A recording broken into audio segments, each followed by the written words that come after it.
कृषि दर्शन कृषि दर्शन कृषि दर्शन कृषि दर्शन कृषि दर्शन कृषि दर्शन। किसान भाई बहन मन के झुमकी बहन बटले जमा जमा जुहाई। और साथ ही साथ गंदरू भाई की तरफ से भी किसान भाइयों को नमस्कार। जी हाँ, कृषि दर्शन कार्यक्रम में आप सभी किसान भाई बहनों का स्वागत है। तो चलिए आपको लिए चलते हैं कृषि समाचार की ओर। नमस्कार, कृषि समाचार में आपका स्वागत है। मैं हूं आपके साथ गौतम। आइए देखते हैं आज कृषि समाचार में क्या है खास। गुमला जिला के पशुपालकों के लिए 6 योजनाएं लागू। बीएयू में हुआ प्रसार शिक्षा परिसर की 27वीं बैठक का आयोजन। और सूकरों को एफएमडी रोग से बचाने के लिए जरूर दिलाएं टीका। और अब समाचार विस्तार से। पशुपालन विभाग झारखंड सरकार की ओर से गुमला जिला के पशुपालकों के लिए 6 योजनाएं लागू की गई हैं। ये योजनाएं हैं सूकर प्रजनन इकाई योजना, सूकर प्रजनन इकाई कंपोजिट फार्मिंग योजना, बकरा विकास योजना, मॉडल बकरा प्रजनन इकाई योजना, बकरा विकास योजना कंपोजिट फार्मिंग, कुक्कुट विकास योजना और कुक्कुट विकास योजना कंपोजिट फार्मिंग। पशुपालक भाइयों के लिए इन सभी योजनाओं में 70% अनुदान की सुविधा उपलब्ध है। इन योजनाओं से लाभ लेने के लिए 4 जुलाई 2014 तक गुमला जिला पशुपालन पदाधिकारी के कार्यालय में आवेदन कर दें। बीते दिनों बिरसा कृषि विश्वविद्यालय के कृषक भवन सभागार में बीएयू प्रसार शिक्षा परिसर की 27वीं बैठक आयोजित की गई। बैठक में पिछले वर्ष की प्रसार शिक्षा गतिविधियों की समीक्षा और अगले वर्ष के लिए कार्यक्रमों का अनुमोदन किया गया।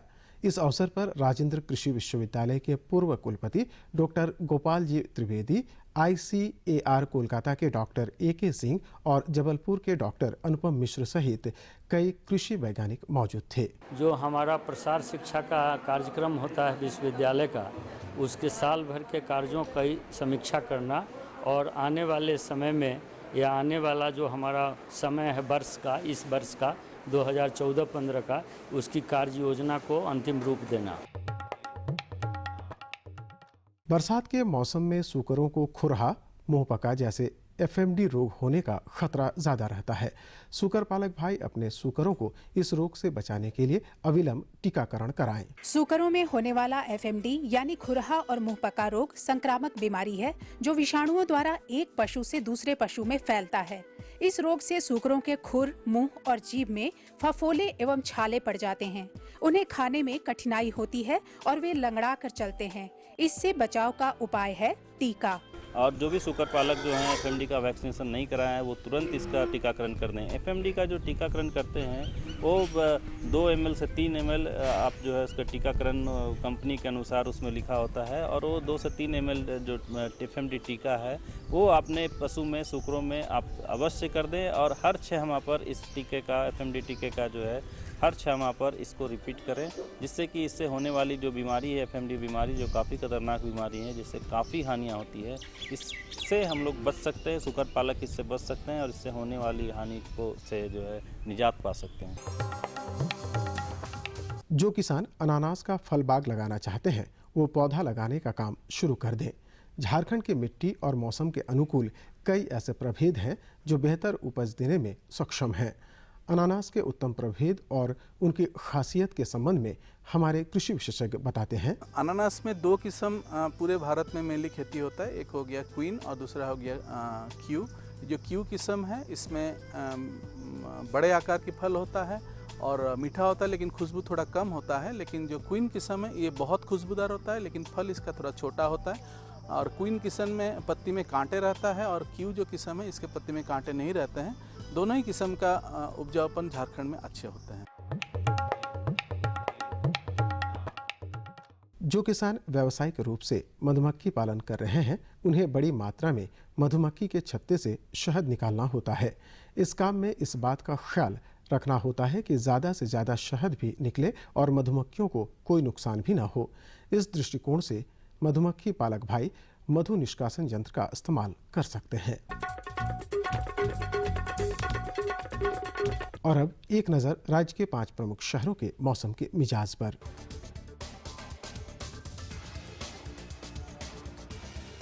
आज राज्य के 5 प्रमुख नगरों के अधिकतम और न्यूनतम तापमान कुछ इस प्रकार दर्ज किए गए। रांची का अधिकतम तापमान 34 डिग्री सेल्सियस और न्यूनतम 26 डिग्री सेल्सियस। जमशेदपुर का अधिकतम तापमान 36 डिग्री सेल्सियस और न्यूनतम 28 डिग्री सेल्सियस। मेदिनीनगर का अधिकतम तापमान 36 डिग्री सेल्सियस और न्यूनतम 28 डिग्री सेल्सियस। देवघर का अधिकतम तापमान 41 डिग्री सेल्सियस और न्यूनतम 31 डिग्री सेल्सियस और धनबाद का अधिकतम तापमान 43 डिग्री सेल्सियस और न्यूनतम 32 डिग्री सेल्सियस रहा।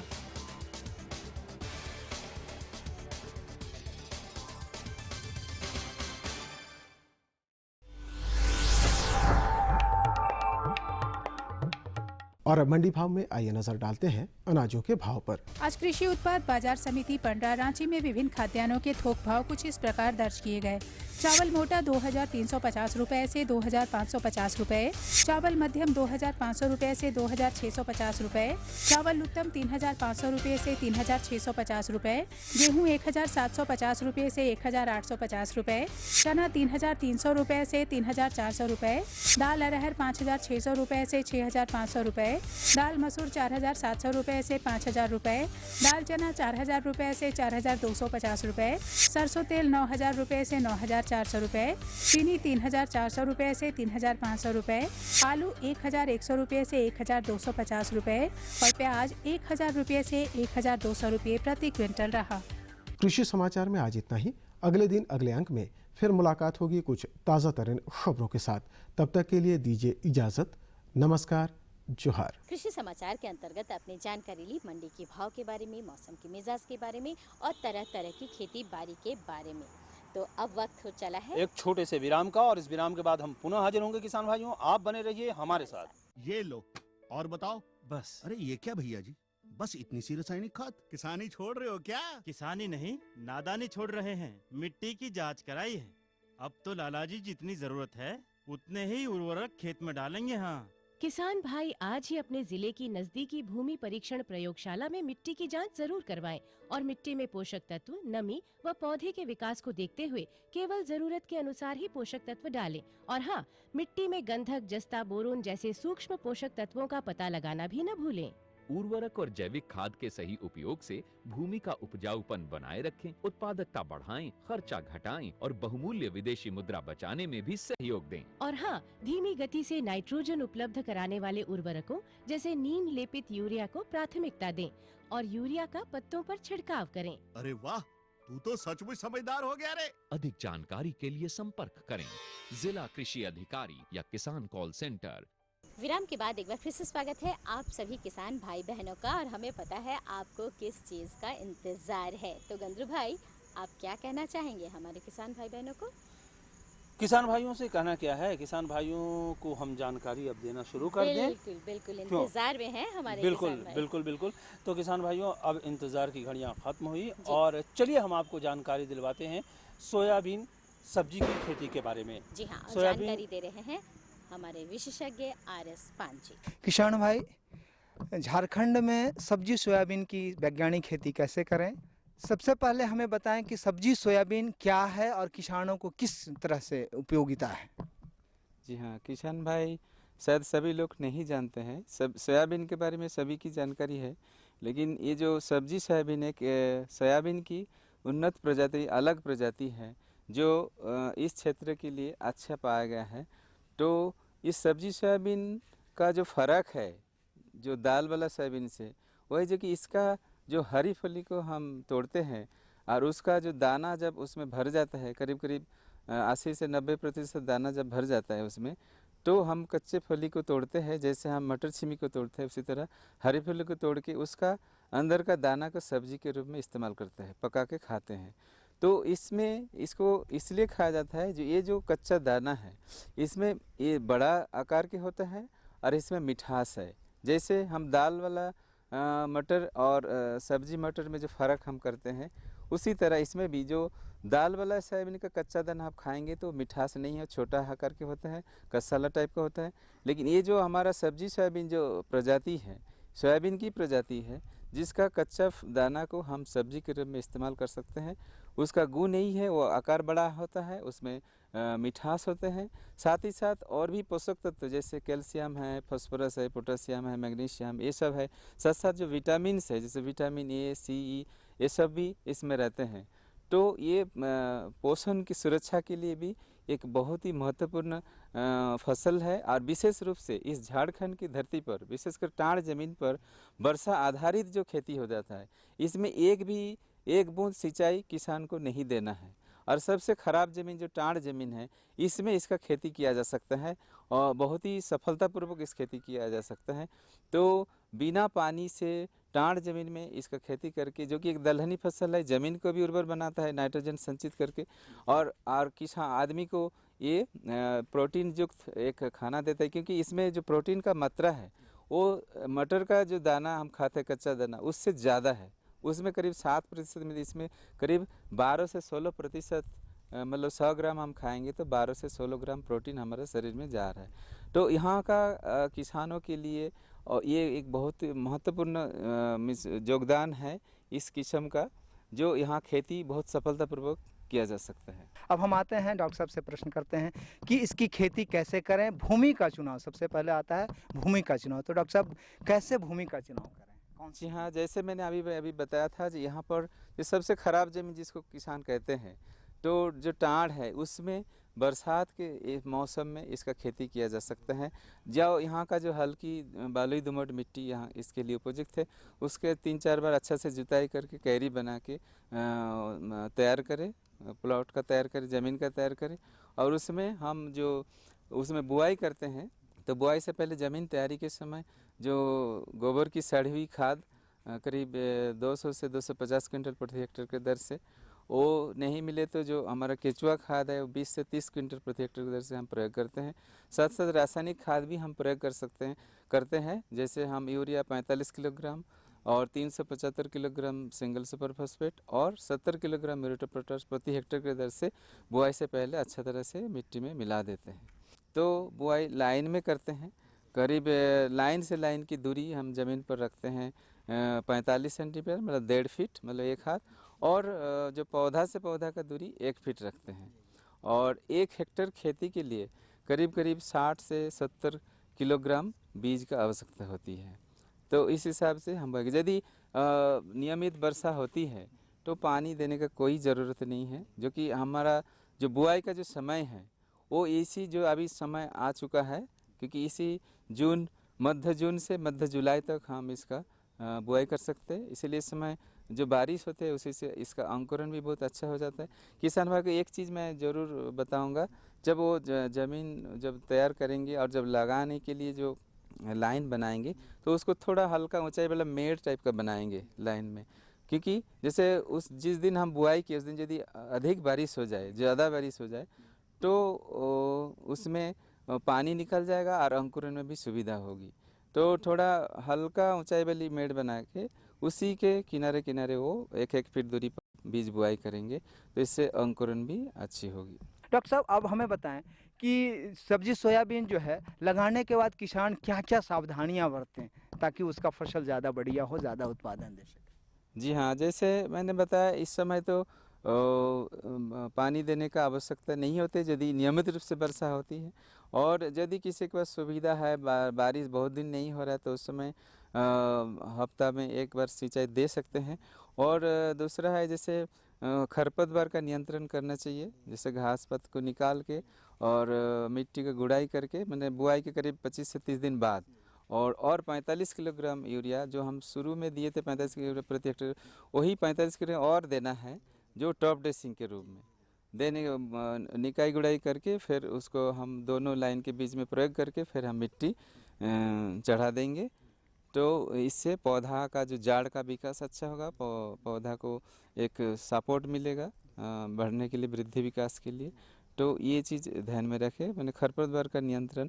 और कुछ ही दिन के बाद जैसे पौधा का वृद्धि विकास हो जाएगा, तो उस समय और निकालने का जरूरत नहीं है, पूरा ज़मीन को भर देता है, तो उसका नीचे कोई भी घास नहीं निकाल पाता है। उसका ग्रोथ इतना अच्छा है।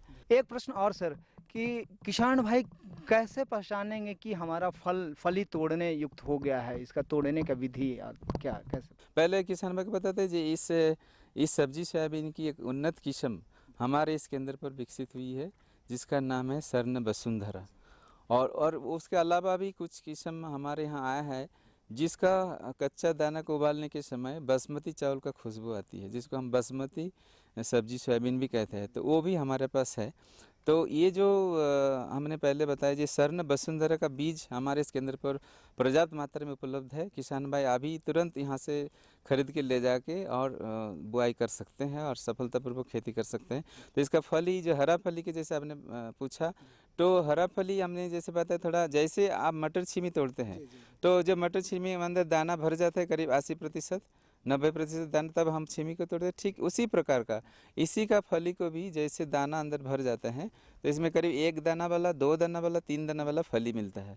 तो दाना जब अंदर भर जाते हैं, मोटा हो जाता है, तब हम छीमी को तोड़ते हैं और उससे दाना निकाल के उसको पका के हम सब्जी के रूप में इस्तेमाल करते हैं। किसान भाइयों, डॉक्टर साहब ने जिस तरह की जानकारी दी, अगर आप इसका सही प्रयोग करते हैं, समय आ गया है, अगर आप बुआई करते हैं समय से, तो आशा करते हैं हम ज़्यादा से ज़्यादा लाभ कमाएंगे और सोयाबीन की आप अच्छी खेती कर सकते हैं। डॉक्टर साहब बड़ी अच्छी जानकारी दी, इसके लिए आपको नमस्कार। चलिए, बहुत ही अच्छी जानकारी हमारे विशेषज्ञ डॉक्टर RS पान जी ने दिया और हम उम्मीद करते हैं कि हमारे किसान भाइयों को इस जानकारी से काफ़ी लाभ मिलेगा।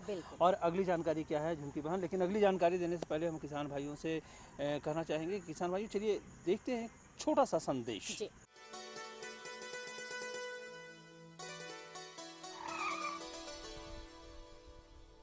1 लीटर में 90 किलोमीटर का माइलेज है। वाह भैया, पेट्रोल तो बचा रहे हो, लेकिन पानी के बारे में क्या सोचा है? अरे सामू, पानी के पैसे से ही तो गाड़ी खरीदी है।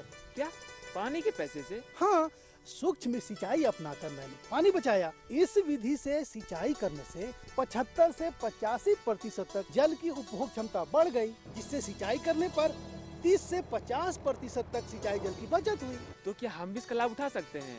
राज्य के सभी किसान इसका लाभ उठा सकते हैं 90% अनुदान के साथ, और साथ में बैंक ऋण की सुविधा भी उपलब्ध है। तब तो हमारे खेतों में आएगी हरियाली और हमारे जीवन में आएगी खुशहाली। संदेश के बाद हमें इंतजार रहता है कारू दादा का। बस तो कारू दादा बस आ गए। नमस्कार दादा, नमस्कार नमस्कार। छाता लेके आज? देखिए, अब तो आ गया है बरसात का मौसम। बिल्कुल बिल्कुल। तो जब हम ऐसा है कि बरसात में हम लोग अपने बचने के लिए उपाय करते हैं, तो हम तो अपना मुर्गी और सब का चूजा और सब का तो थोड़ा छत वगैरह को ठीक ठाक कर लिए। बरसात में खास हम लोग भी अपने लिए भी ध्यान रखते हैं खान पान में, ताकि खान पान हम लोग का ठीक रहे तो हम लोग भी स्वस्थ रहेंगे। उसी तरह से तो हम ये जानना चाहते हैं, क्या हमने जो मुर्गी पाला है, जो चूजों को रखा है, उसके लिए भी कुछ खास ध्यान देना पड़ेगा? बिल्कुल, बहुत ही अच्छा सवाल है दादा आपका, और हम उम्मीद करते हैं कि हमारे किसान भाई भी यही सवाल हमसे पूछने वाले होंगे, जो किसान मुर्गी पालन कर रहे हैं, चूजों का पालन कर रहे हैं। तो बरसात में इनका खास ध्यान देना बहुत ज़रूरी है। तो चलिए इसी पर हम जानकारी भी अपने किसान भाइयों को दिलवा दें। बिल्कुल, और जानकारी दे रहे हैं हमारे विशेषज्ञ डॉक्टर सुशील प्रसाद जी। आज हम आए हुए हैं बिरसा के प्रांगण में और जानेंगे कि बरसात के मौसम में मुर्गियों के चूजे की आहार व्यवस्था क्या हो और उसकी देखभाल उचित कैसे हो, इस बारे में जानकारी देने के लिए हमारे साथ मौजूद हैं यहाँ के जाने माने विशेषज्ञ डॉक्टर सुशील प्रसाद। गर्मी का मौसम अभी जाने वाला है और बरसात कुछ ही दिनों में आने वाली है। ऐसे में हमारे जो मुर्गी पालक किसान हैं वो अपने चूजे की देखभाल कैसे करेंगे? हाँ, चूजे के देखभाल के लिए सबसे पहला काम होता है कि जब आप चूजे को लाते हैं, कहीं से भी अगर आप ला रहे हैं या हैचरी से ला रहे हैं या किसी एजेंट के द्वारा आपने चूज़ों को ख़रीदा है, तो उसके लिए उससे सबसे पहले गर्मी के बाद जैसे ही आप मौसम परिवर्तन होता है, तो इस अवस्था में चूज़ों को आने से पहले अपने घर में पूरी तैयारी कर लें। घर को जैसे कि साफ़ सफाई करके उसमें आप पोचाड़ा वगैरह कर दें, चूना लगा दें। ज़मीन पर भी जो होता क्या है कि किसान भाई दीवार पे चूना लगा देते हैं और उसके बाद छोड़ देते, ऐसा नहीं, आप ज़मीन पर भी चूना कर दें ताकि जो भी नमी है वो रहे, वो सूख जाए, साथ में उसमें जो भी जीवाणु विषाणु जो कुछ भी हो वो समाप्त हो जाए। इसके बाद जैसा कि आप जानते हैं कि चूज़ों को लाने के बाद ब्रूडिंग की प्रक्रिया की जाती है। तो ब्रूडिंग के लिए जो उपकरण लगाते हैं, होवर कहते हैं, होवर या लाइट लगाते हैं आप अलग से, तो इन सारे चीज़ों का व्यवस्था आप अच्छी तरह से कर लें। दूसरा है कि जब चूजा लाते हैं, ले आए आप, तो लाने के बाद पहला काम बहुत जगह पर देखा जाता है, क्या चूजा आए लोग सीधा घर में छोड़ देते हैं और छोड़ने के बाद दाना दे देते हैं। तो ऐसा कभी नहीं करें आप, क्योंकि जब चूजा आप कहीं से लाते हैं तो उसे आप साफ़ पानी, और आजकल ज़्यादातर होता क्या है कि पानी के गड़बड़ी से ही चूजे में मृत्यु दर ज़्यादा हो जाती है। तो आप पहले साफ़ पानी में ई कोलाई नामक बैक्टीरिया को हटाने के लिए बहुत सारे वाटर सैनिटाइज़र बाज़ार में उपलब्ध हैं, उनका प्रयोग आप करें। बहुत कम मात्रा में दिया जाता है। उस वाटर सैनिटाइज़र को 2 बूंद पानी में दे दें, साथ में विटामिन बी कॉम्प्लेक्स की दवा लगाएं, एक एंटीबायोटिक दवा हो, और साथ में 50 ग्राम ग्लूकोज जो है 5 लीटर पानी में मिला करके आप उस पानी को ही पीने के लिए दें। अगर चूजा को आप सुबह 10 बजे तक अगर ले आते हैं तो दोपहर के बाद आप उसे दाना दें, तब तक इसे यह पानी ही पीने दें। अगर शाम के समय चूजा लाते हैं तो उसे ये पानी दें पहले पीने के लिए, और दूसरे दिन सुबह से आप उसे दाना देना प्रारंभ करें। इससे होता क्या है कि आपके बहुत सारे चूज़ों में जो मृत्यु दर बढ़ जाती है आने के बाद, इसको रोका जा सकता है। अब है कि बरसात के दिनों में आहार की व्यवस्था हमारे किसान भाई चूज़ों के लिए क्या है? आहार के लिए देखिए, बरसात में जैसे चूज़ों को हम देते हैं 15 दिनों तक प्री स्टार्टर दाना दिया जाता है, जो बाज़ार में रेडीमेड दाना उपलब्ध होता है, और उसके बाद फिर हम लोग स्टार्टर दाना देते हैं 28 दिनों तक, और उसके बाद फिर फिनिशर दाना देना शुरू करते हैं। ये ब्रॉयलर चूज़ों में यही दाना दिया जाता है। अगर आप अंडा देने वाली मुर्गियों के चूजे रखे हैं तो उन्हें 2 महीने तक स्टार्टर दाना दीजिए, 2 महीने से 18 सप्ताह तक जो है वो ग्रोअर दाना दिया जाता है, और उसके बाद अंडा देने की अवस्था में जब मुर्गियां आ जाए तो उन्हें लेयर दाना दिया जाता है।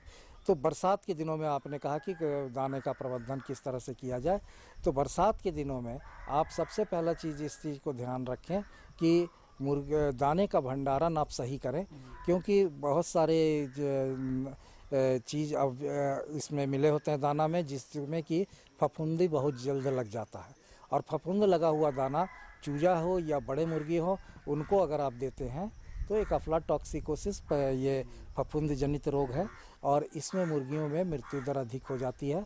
और तो ये आप देखेंगे कि अगर फफूंद जनित रोग है तो ये जितना भी मुर्गी चूजे हैं उन सभी में आपको रोग का दिखने लगेगा, क्योंकि दाना तो सभी को एक ही मिल रहा है, इसलिए ये आपको पूरे फ्लॉक में नज़र आएगा। तो इस तरह के व्यवस्था के लिए आप दाना को भंडारण अच्छी तरह से करें, या तो प्लास्टिक के ड्रम में या टीने के ड्रम में आप रखें, और दीवार से सटा करके दाना को नहीं रखें। अगर बोरा में रखे हैं तो उसे दीवार से सटा हुआ नहीं होना चाहिए, इस चीज़ का ध्यान रखना है। तो ये दाने क्या हमारे किसान भाई बाज़ार से ही खरीदेंगे या खुद से भी बना सकते हैं, और इन दानों की क्या विशेषता होती है? हाँ, इन दानों की विशेषता यह होती है कि जैसे कि प्री स्टार्टर दाना है, ये अगर लें प्री स्टार्टर में दाने में कोई फ़र्क नहीं होता है, सिर्फ ये है कि उसके दाने का प्रकार छोटा होता है, यानी कि उसका थोड़ा महीन दाना होता है, और जो स्टार्टर दाना होता है उससे थोड़ा मोटा होता है। ब्रॉयलर पालन जो भाई कर रहे हैं उनके लिए रेडीमेड दाना बाज़ार में उपलब्ध है। तो रेडीमेड दाना इसलिए कहते हैं लेने के लिए कि उसमें आपको पिलेट होता है, जैसे गोली होती है ना दवा की, वो छोटे छोटे पिलेट्स होते हैं, उनका दाना बाज़ार में मिलता है। और इससे फ़ायदा यह होता है कि इससे नुकसान कम होता है, क्योंकि किसान भाई अगर अपने से ब्रॉयलर का दाना बनाएंगे तो उनमें ये सुविधा नहीं हो कर पाएंगे घर में कि उसे पिलेट फॉर्म में बनाया जा सके। तो ये जब भी बनाएंगे तो ये मैश फॉर्म कहते हैं जिसको, जिसमें सारे अवयव को मिला करके बनाया जा सकता है। तो इसमें क्या है कि दाना का बर्बादी ज़्यादा हो जाता है और मुर्गी दाना कम चाव से खाते हैं, एक चीज़ यह है। और स्टार्टर दाना में आपने कहा था कि फ़र्क क्या है। स्टार्टर दाना में क्या होता है कि 22% प्रोटीन होता है, जबकि फिनिशर दाना जो होता है उसमें हमें 18 से 20% प्रोटीन रखते हैं। क्योंकि प्रोटीन की मात्रा स्टार्टर में ज़्यादा रखने से क्या होता है कि चूज़ों में बढ़वारी जो है वो तेज़ी से होता है, क्योंकि बढ़वारी के लिए उसके अच्छे ग्रोथ के लिए प्रोटीन का होना आवश्यक है। इसलिए फ़र्क यह है कि उसके दाना में प्रोटीन की मात्रा अधिक होगी और एनर्जी की मात्रा जो है वो कम होती है, जबकि फिनिशर में क्या है कि प्रोटीन की मात्रा कम, एनर्जी की मात्रा ज़्यादा होती है। तो यानी कि प्रोटीन के लिए जैसे कि हम लोग बादाम की खल्ली या सोयाबीन की खल्ली मिलाते हैं दाने में, तो इसकी मात्रा अधिक होती है स्टार्टर में, और जबकि फिनिशर में इसकी मात्रा कम होती है। और मकई के दर्रे का अनुपात जो एनर्जी के लिए दिया जाता है, इसकी मात्रा जो है यह स्टार्टर में कम होता है और फिनिशर में ज़्यादा दिया जाता है। तो ये दोनों दाना में ये अंतर है। और जैसे जैसे चूजा बढ़ते हैं तो इसमें ख़ास तौर से जो एक बीमारी बरसात के दिनों में होती है कॉक्सीडिया के लिए, तो वो चाहे वो ब्रॉयलर फार्मिंग कर रहे हो या लेयर की फार्मिंग कर रहे हो, दोनों मुर्गी पालकों से अनुरोध है कि उसमें तीसरे सप्ताह में खास करके, दूसरे सप्ताह समाप्त होने के बाद तीसरे सप्ताह में एक बार कॉक्सीडिया की दवा ज़रूर चला दें 3 दिनों तक। इससे है कि अचानक जो मृत्यु दर बढ़ जाता है तो इसको कम किया जा सकता है। तो किसान भाइयों, आपने देखा कि डॉक्टर साहब ने बताया कि बरसात के मौसम में चूज़ों की देखभाल कैसे करेंगे, और उम्मीद है कि आप ये जानकारियाँ लेंगे और इससे ज़्यादा लाभ कमा पाएंगे। तो डॉक्टर साहब, आप हमारे इस कार्यक्रम में आए और इतनी अच्छी जानकारी दी, इसका लिए आपका बहुत बहुत धन्यवाद। हाँ, देखिए शांति हो गई। एकदम जो सवाल था मेरा उसका जो जवाब मिला, उससे हम तो जो जाने ही, हाँ, हमारे किसान भाई भी समझे होंगे, जाने होंगे। बिल्कुल।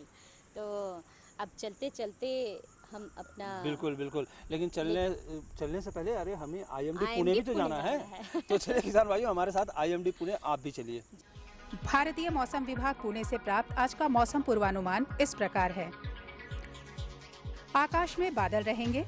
हवा दक्षिण दिशा से पश्चिम की ओर 6 किलोमीटर प्रति घंटा की गति से चलेगी। आज का अधिकतम तापमान 33 डिग्री सेल्सियस और न्यूनतम 25 डिग्री सेल्सियस रहने की संभावना है। अब मौसम पूर्वानुमान पर आधारित कृषि सलाह। जो किसान टाड़ खेत में दलहनी फसलों की खेती करना चाहते हैं, वो बुआई से पहले बीजों को राइजोबियम कल्चर से बीजोपचारित कर लें।